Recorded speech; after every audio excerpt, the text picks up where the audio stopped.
Hello and welcome to day 3 to revive your relationship bundle. I'm kind of turning it into a mini course because I've got a surprise for you. You can get a bonus day because today I was supposed to be talking about the nervous system and how the nervous system actually is the key for that lasting, joyful relationship that we all desire.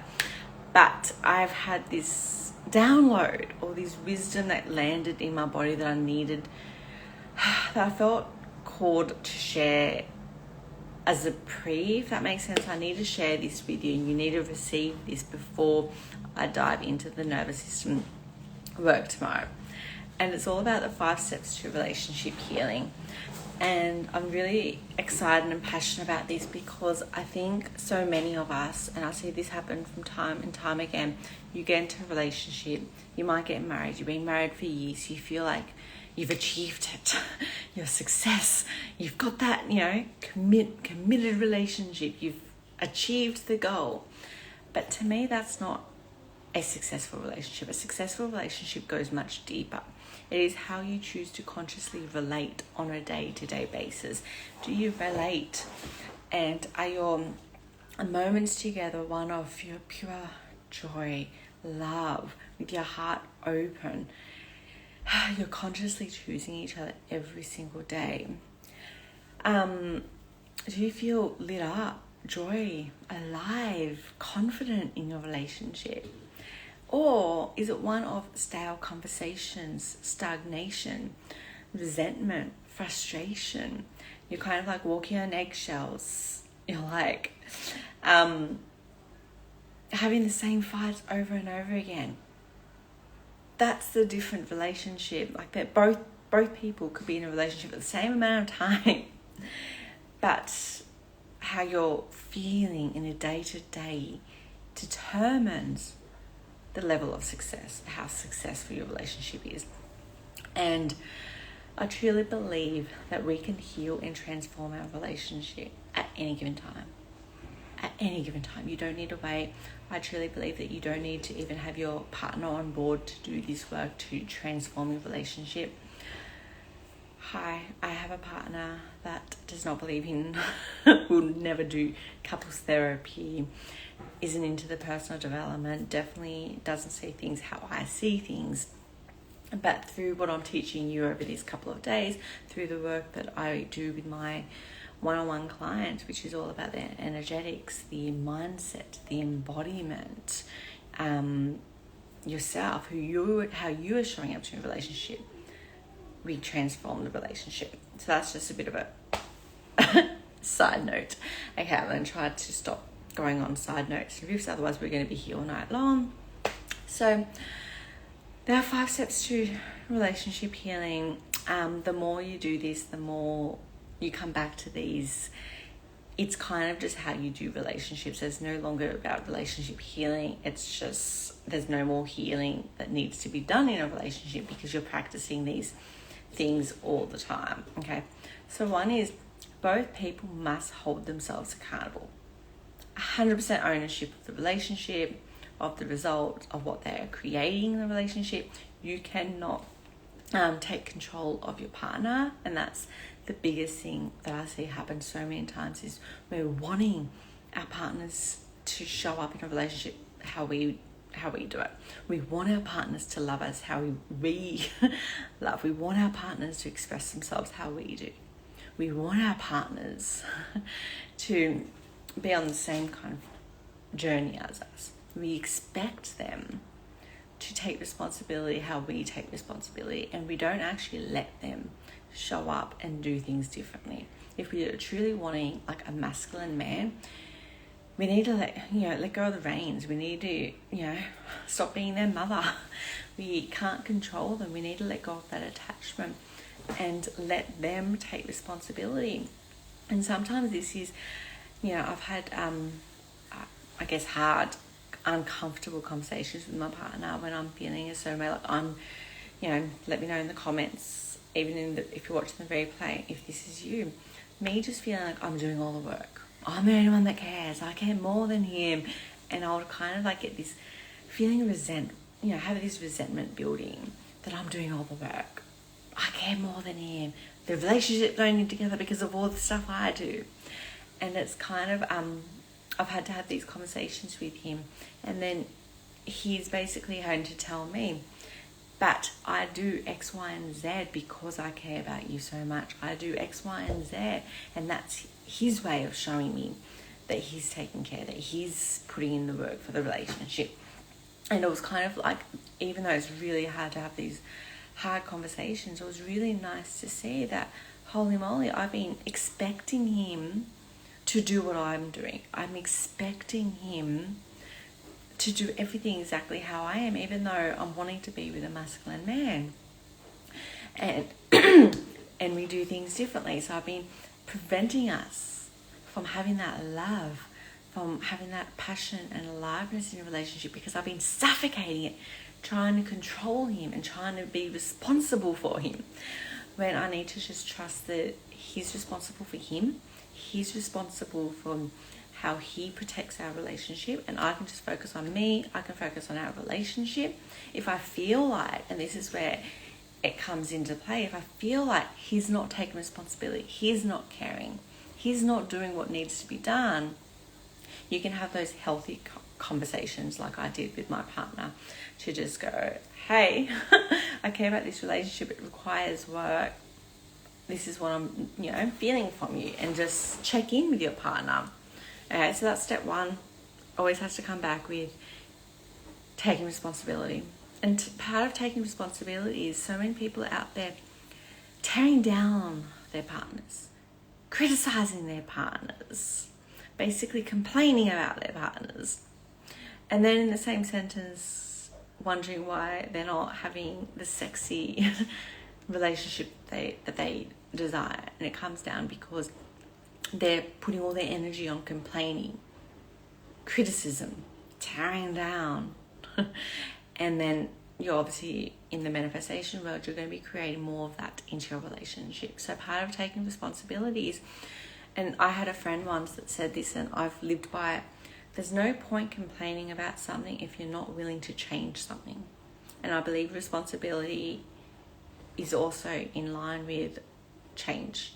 You get to create the change, you get to decide something different, but you can't complain about something and continue to show up with the same energy. You can change your energy and change the results. Okay, it's up to you if you want to be on the side of results or the side of circumstances. Okay, let's move on. So step 2 is meet each other's 6 human needs. So often, especially in long-term relationships, especially after kids, because you're obviously then on demand all the time and need to meet your kids' needs. You struggle to just meet your own needs, let alone your partner's needs. But it is crucial for relationships, and I truly believe that if you feel like your needs aren't met, there's a high chance, I can almost guarantee it, that your partner's needs are also not met. So some of the human needs is such as significance, certainty, variety, growth, contribution. And then if you just bring it back to variety, that's one of our core human needs. Okay, and sometimes variety is higher for other people than other people. Some people really thrive on variety, other people might not as much, and it's up to you to know where your partner sits. But if you're in this stagnant relationship, you're just going through the demands, your life revolves around the same fights, the same conversations, talking about the kids, bills, finances, work, and it's just the same in day and day, that's where stagnation comes from. You're both bored, you're both missing that human need of variety. So how can you spice things up? How can you bring in more playfulness? How can you bring in something different? Just go, hey, and I do this all the time, even with the kids. Look, I just need to do something different. I need to get out of the house, need to shake things up, and we'll go for a really nice drive, or we'll go and have some lunch on the beach, something that we wouldn't normally do. And it's just a beautiful way, and I always feel like my cup is lit up from just doing that. So something like that, and meeting your partner's needs, can be really healing for the relationship. Because, and you know, this might feel like a bee sting. I worked with a coach that calls it a bee sting, and it's so accurate. Is relationship's not all about you. You need to stop being selfish. You need to stop thinking about, I feel this, I need this, my partner did this to me, I'm not getting this, and constantly in that energy of like, it's all about you, because it's not all about you. It's, as much as I'm someone that will teach you, prioritize yourself, love yourself, what are you doing to, how are you looking after yourself? Like, I will preach that all day long. My clients will hear me bang on about it. Like, how are you going to fill up your cup? How are you going to shift your energy? What are you doing for yourself? How are you putting yourself first? But on the other flip side of that is you also need to spend some time thinking about your partner. What are his core human needs? We've all got the same 6 human needs. Some are higher on other people. For instance, I really need certainty. I need a variety for me to be at my best. That, like, those two, I get those two. Like, I'm flying high, I'm going to be my best self, I'm going to be pretty good, I'm going to be showing up my best in my relationship. Okay, this is where I invite in curiosity. It's kind of like that term self-love. There's no destination, it's a journey. Relationships is a journey. How can you constantly get curious about them? To me, that is the highest form of love, when you're constantly curious. How can I know them deeper? How can I get to know them more? What do they like? What makes them actually like? And start doing different things of interacting with them and starting to be bringing in awareness of, okay, this really gives me some brownie points when I do this with my partner. This, oh my God, this triggers him, let's not do this again. And starting to be playful and just starting to be, stop trying to control and just go, nope, this is who I am, like it or not. And that's exactly how the old paradigm, go back to my day 1 video. That's the very old paradigm way of relating. This is me, you like it or not. If you don't like it, there's the door, leave, see you later. And you don't want to date yourself, because then there's no polarity. That's going to be boring as fuck. Okay, so we're getting to know our partners, even if it's 10 years down the track, of like knowing what triggers them, what makes them feel good, what do they need to thrive. How can I meet their human needs so they're showing up as their best in themselves? How can I make them feel certainty in this relationship? If I'm constantly criticizing them, tearing them down, complaining about them, do you really think they're going to feel significant, which is a human need? Do you really think they're going to feel certainty, which is also another human need? No. Probably not love either. Probably not connection. Connection's another human need. So all those human needs from the way you're treating your partner is definitely just going down the toilet. So shifting that, and that's not a judgment. That was me. That's how I related for a number of times. No wonder why my 10-year relationship with the door, my father, was not the best, was not the healthiest. But that's why you've got me, because I'm giving you the tools, I'm giving you the knowledge so you can do better, so you can change things starting now. Okay, so to learn to meet each other's needs, and that's going to take some time. That's just being curious, trying things out, maybe conversations, playing, experimenting. Okay, moving on. 3, create rituals. I'm not sure if I like the word rituals, but we'll go with it because it's the easiest thing to understand. Creating rituals of giving and receiving. So as I've mentioned, we try to relate, especially after kids and you're in commitments and you've been together for years, of just receiving. I want this, and then you get cranky when you're not getting, and you're constantly in that all about me stage. And then you're not giving, you're not being of service, you're not give and receive. And it's kind of like, if you go back into the personal development, I've been in manifestation for 10 years now, so that's a lot of where my teachings come from. And it's kind of like, you can't just keep receiving. You receive, or you get given what you put out. So whatever you're putting out, you're going to get more of. So if you want more love and joy and connection in your relationship, you also need to be giving, because then you're going to get a lot more from your partner.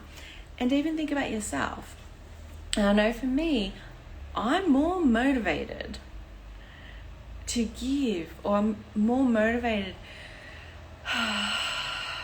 when he's looking after me, when he's giving to me, I'm wanting to give more back. I get more out of my partner when I'm making him feel good as well.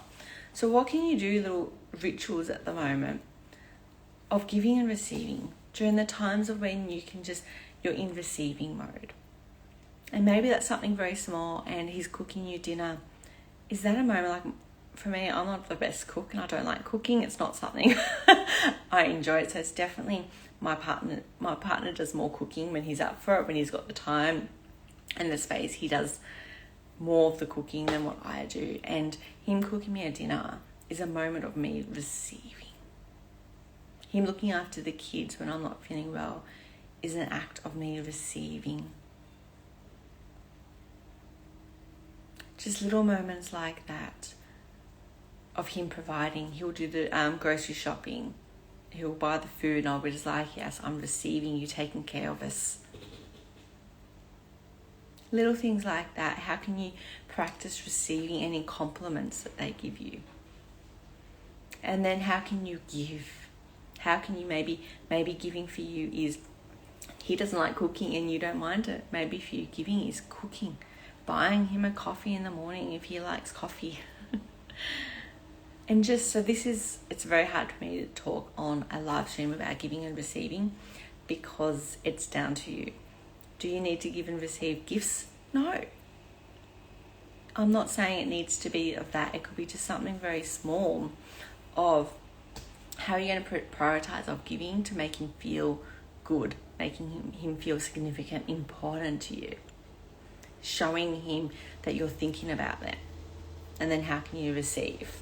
And I promise you, if you're not receiving at the moment because he's not doing anything for you to receive, the minute you start giving, the minute you start giving from a place of love, like I'm choosing you today, I want to do this out of an act of love, out of an act of service, he's going to want to start doing it back to you.